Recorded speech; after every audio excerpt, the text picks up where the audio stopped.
Hello viewers, welcome to my channel online classes. आज हम सीखने वाले हैं कि जीडीपी, जिसे हम हिंदी में सकल घरेलू उत्पाद कहते हैं, आखिर ये होता क्या है। तो जीडीपी की फुल फॉर्म होती है ग्रॉस डोमेस्टिक प्रोडक्ट, जिसे हम हिंदी में सकल घरेलू उत्पाद कहते हैं। यहाँ पर जी मीन्स है ग्रॉस, डी मीन्स डोमेस्टिक और पी मीन्स प्रोडक्ट। अब यहाँ पर जो जी है, जिसका मतलब है ग्रॉस, ग्रॉस अर्थव्यवस्था में टोटल को कहा जाता है। मतलब जितना भी ग्रॉस, मतलब जितना भी प्रोडक्ट होगा उन सबका टोटल। यहाँ पर ग्रॉस डोमेस्टिक प्रोडक्ट हमें नाम से ही पता लग रहा है कि टोटल डोमेस्टिक प्रोडक्ट। डोमेस्टिक मतलब घरेलू। अब यहाँ पे घरेलू देश के अंदर का प्रोडक्ट है कि हमारे देश के अंदर कितने प्रोडक्ट बनते हैं, उन सबका कितना उत्पाद होता है। तो यहाँ पे बहुत कुछ तो हमें नाम के साथ ही नज़र आ रहा है जीडीपी। बाकी हम समझते हैं एक उदाहरण के साथ। अगर हमें अपनी फैमिली में, अपने घर में हमें पता लगाना हो कि हमारी जो इनकम है, हमारे इनकम और हमारे खर्चे, हमारी इनकम ज़्यादा है या खर्चे ज़्यादा हैं, हम सेविंग कर पा भी रहे हैं या फिर हम उधारी में काम चला रहे हैं, तो हम क्या करेंगे, अपना वीकली, मंथली या फिर ईयरली अपना पूरा खर्चा देखेंगे कि हमने कितना कमाया, उसमें से कितना हमने खर्च किया, कितना इन्वेस्ट किया, बाकी हमने बचाया या फिर उधार कर लिया।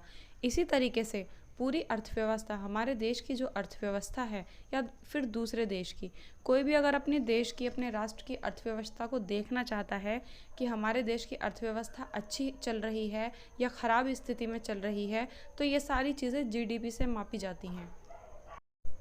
मतलब हम ये कह सकते हैं कि सकल घरेलू उत्पाद जीडीपी एक अर्थव्यवस्था के आर्थिक प्रदर्शन का एक बुनियादी माप है, जिसे कि एक वर्ष में देश में कितना उत्पादन हुआ और हमने कितना खरीदा, कितना उत्पादन हमने दूसरे देशों को बेचा, इन सब का एक माप है एक वर्ष का। अब यहाँ पे ज़्यादातर जो देश हैं वो एक वर्ष में ही अपनी जीडीपी देखते हैं, एक वर्ष का माप ही देखते हैं। बाकी देश कितने वर्ष में देखना चाहते हैं वो उनकी मर्जी है, लेकिन हमारे देश में ये एक वर्ष में होता है। और यहाँ पे सिर्फ वस्तुओं से मतलब नहीं है, वस्तुएं और सेवाएं दोनों। वस्तुएं वो होती हैं जैसे कि आप दुकान पर गए, आपने कोई भी चीज़ खरीदी, ठीक है, नमकीन, बिस्किट या फिर bed, cooler, fridge, TV, AC, आपने कुछ भी खरीदा, वो वस्तुएं होती हैं जो आपको दिखाई देती हैं और आप उसको लाते हैं तो आपको पता लगता है। सेवाएं वो होती हैं जिनके बदले आप पैसा देते हैं, आपको फील होता है कि हाँ आपको कुछ मिल गया, लेकिन आपको वो दिखाई नहीं देती। जैसे आप डॉक्टर के पास गए, डॉक्टर ने आपको सेवा दी, लेकिन वो आपको दिखाई नहीं देगी, लेकिन डॉक्टर ने जो आपको सेवा दी है वो आपको फील हो जाएगी। जैसे कि टीचर पढ़ाते हैं, टीचर को आप फीस देते हैं, वो आपको सेवा देते हैं, कोई प्रोडक्ट आपके हाथ में नहीं थमा देते, आप वहाँ से कुछ लेकर नहीं जाते, सिर्फ ज्ञान लेकर जाते हैं, तो वो सेवा है। तो इस तरीके की चीज़ें सेवाएं कहलाती हैं। तो एक वर्ष में देश में कितना उत्पादन हुआ, चाहे वह वस्तुओं का उत्पादन हो, चाहे वो सेवाओं का उत्पादन हो, ये जीडीपी में आता है। हर एक देश में उसकी अपनी खुद की कोई सीमा होती है जीडीपी को नापने। हम ये कह सकते हैं कि एक साल के अंदर पूरे देश में वस्तुओं और सेवाओं का कितना उत्पादन हुआ है, या फिर ये कह सकते हैं कि एक साल के अंदर उस उत्पादन का बाजार मूल्य क्या है। वह जो भी उत्पादन हुआ है उसका मौद्रिक मूल्य निकालना होता है। मौद्रिक मूल्य मतलब जिस देश की जो करेंसी है उसमें उसको बदल दिया जाता है, उसका एक मूल्य लगाया जाता है, जिसको हम बाजार मूल्य भी कहते हैं, और इसे ही जीडीपी कहते हैं। कि एक वर्ष में एक अर्थव्यवस्था के अंदर कितना उत्पादन हुआ वस्तुओं और सेवाओं का, उसका कुल मौद्रिक मूल्य या फिर बाजार मूल्य को जीडीपी कहते हैं। अब यहाँ पे मैं आपको बता देती हूँ कि जीडीपी में क्या क्या शामिल होता है। जीडीपी में हम शामिल करते हैं उपभोग प्लस सकल निवेश प्लस सरकारी खर्च प्लस निर्यात में से आयात को माइनस करेंगे, और जो भी बचकर आएगा, चाहे वो माइनस में आए या प्लस में, उसको हम इसके साथ प्लस कर देंगे। अब ये सारे चीज़ें हम समझते हैं कि उपभोग, सकल निवेश, सरकारी खर्च और निर्यात और आयात कहते किसे हैं। सबसे पहले हम देखते हैं उपभोग। उपभोग में अर्थव्यवस्था में जितने भी निजी उपभोग होते हैं, जैसे कि खाना पीना, भोजन, किराया, डॉक्टर की फीस, नया घर लिया, नया स्कूल खोला, हॉस्पिटल, जितना भी उपभोग होगा, जितना भी खर्चा होगा, जिसके बदले में हमने कुछ लिया, तो वो सारा का सारा उपभोग में आएगा। इसके बाद आएगा निवेश। निवेश जैसे कि कोई नई खान का निर्माण करना। अब नई खान कोई 2-4 दिन में बंद नहीं हो जाएगी, लंबे समय के लिए ये फ़ायदा देगी। जैसे कि एक सॉफ्टवेयर खरीदना, एक फैक्ट्री लगाना, मशीनरी खरीदना, जितनी भी ये स्टॉक वाली चीज़ें होती हैं जो लंबे समय तक टिकाऊ काम में आती हैं और उत्पादन को बढ़ाती हैं, उद्योग को बढ़ाती हैं, ये सारी चीज़ें निवेश में कहलाती हैं। फिर इसके बाद आता है सरकारी खर्च। ये तो नाम से ही पता लग रहा है, सरकार जहाँ पर भी खर्च करेगी वो सरकारी खर्च ही कहलाएगा। लेकिन इसमें जो चीज़ें आती हैं वो होती हैं जैसे कि सरकारी कर्मचारियों का वेतन। अब यहाँ पे सरकारी कर्मचारी कोई भी हो सकता है, जो भी गवर्नमेंट जॉब करता है, चाहे वो डॉक्टर है, टीचर है, या फिर कोई झाड़ू लगाने वाला है, कोई भी जॉब है, अगर वो सरकारी है और सरकार उसका वेतन देती है तो वो सरकारी खर्चे में आएगा। तो सरकारी कर्मचारियों का वेतन, सेना के हथियारों की खरीद, और भी बहुत सारे सरकारी खर्चे होते हैं। यहाँ सिर्फ एग्जाम्पल के लिए आपको 1-2 बताए जा रहे हैं।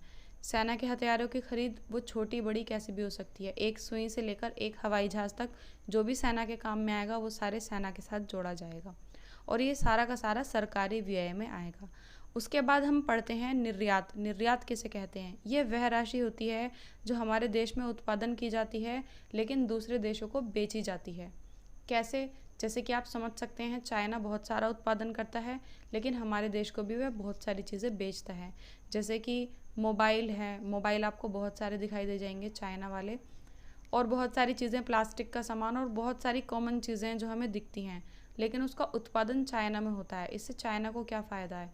चाइना उसे बेचकर पैसे कमाता है। तो इसका मतलब किसी भी देश के लिए निर्यात ज़्यादा फ़ायदेमंद होता है आयात से।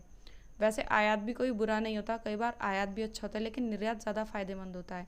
तो निर्यात वह राशि हो गई जो एक देश उत्पादन करता है और दूसरे देश को बेच देता है। उसके बाद आयात। आयात वह वस्तुएं होती हैं जो हमारा देश दूसरे देश से खरीदता है।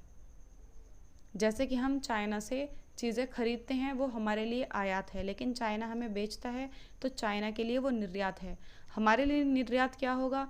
जैसे कि हमारे यहाँ से कॉटन का कपड़ा दूसरे देशों में जाता है और बहुत सारी चीज़ें दूसरे देशों में जाती हैं, तो वो हमारे देश का निर्यात हो जाएगी, और जो हम दूसरे देशों से खरीदते हैं वो हमारे लिए आयात होगा। तो हम क्या करते हैं, निर्यात में से आयात को माइनस करते हैं और जो भी आता है उसको जीडीपी के साथ प्लस करते हैं। और फिर ये सारी चीज़ें जैसे कि उपभोग, निवेश, सकल निवेश हम इसको कह सकते हैं, ठीक है। टोटल निवेश, सकल मतलब ग्रॉस टोटल, प्लस सरकारी खर्च, और प्लस निर्यात में से आयात माइनस करके जो भी आएगा वो हम इसमें प्लस करेंगे। तो ये सारी चीज़ें जीडीपी में शामिल होती हैं। अगर जीडीपी बढ़ रही है तो अर्थशास्त्र ये कहता है कि देश की स्थिति अच्छी चल रही है। अगर जीडीपी घट रही है तो अर्थशास्त्र ये कहता है कि देश की स्थिति अच्छी नहीं चल रही। लेकिन ऐसा बिल्कुल नहीं है, कई जगहों पे इसका असर देखने के लिए भी नहीं मिलता, चाहे ये बढ़े चाहे ये कम हो। लेकिन अर्थशास्त्र के अनुसार जीडीपी बढ़ने और घटने का मतलब अर्थव्यवस्था से लगाया जाता है कि अर्थव्यवस्था बढ़ रही है, मतलब अगर जीडीपी बढ़ रही है तो उत्पादन ज़्यादा हो रहा है, ज़्यादा लोगों को काम मिल रहा है, ज़्यादा नौकरियां मिल रही हैं। अगर जीडीपी घट रही है तो उसका अपोजिट हो रहा है। आई होप आपको वीडियो अच्छी लगी होगी और आपको ये टॉपिक क्लियर हो गया होगा। लाइक और सब्सक्राइब तो आप करेंगे ही नहीं, लेकिन हम अच्छी अच्छी वीडियो बनाना बिल्कुल नहीं छोड़ेंगे। मिलते हैं नेक्स्ट वीडियो में। Bye guys.